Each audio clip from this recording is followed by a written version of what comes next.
Hi అండి, hello. ఏం చేస్తున్నారు? పనులైనయా? ఇగో నేను మళ్ళీ ఇది ట్రై చేస్తున్నాండి. ఫస్ట్ సారి చేస్తే రాలే కదా, జల్లీలాగా వచ్చింది, వాటర్ కలిసి అని చెప్పిన కదా. ఈసారి అయితే పౌడరే వేసిన.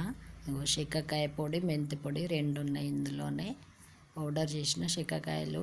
ఇక అది సోప్ వేసి కరగబెట్టేది పోయిందండి, స్కిప్ అయింది. ఇక కరగబెట్టి పొడి వేసి ఇట్లా చేసిన.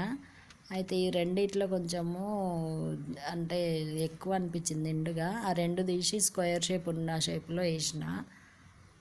అవి తీసి ఆ షేప్ కంటే ఇది సబ్బులాగా ఉంటుంది కదా. ఇగో ఈ పొడి శికాకాయ పొడి వేసి సోప్ వేసి కరగబెట్టి అందులో ఒక రెండు స్పూన్ల శికాకాయ పొడి, ఒక హాఫ్ స్పూను మెంతి పొడి వేసి సోప్ అది స్టవ్ దగ్గర పెట్టరాలేదండి. కెమెరా కరగబెట్టేటప్పుడు తీద్దామంటే రాలేదు అది.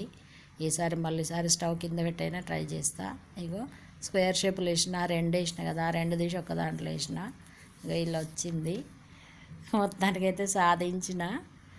వస్తుందా రాదా, వేస్ట్ అవుతుంది ఇంతగానం చేస్తాను. ఇది బాగానే ఉందండి. ఇక పైన నురగా ఇది కొంచెం నురగా వస్తుంది. ఇది తలకు రుద్దుకునేటప్పుడు పోతుంది. శికాకాయ సోపు మొత్తానికైతే చేసిన. సోప్ బేస్ మంచి సోప్ బేస్ తీసుకోండి. ఈసారి మళ్ళీ సోప్ బేస్ అయిపోయింది, మళ్ళీ ఆర్డర్ పెడతా, అప్పుడు ఫుల్ వీడియో పెడతా.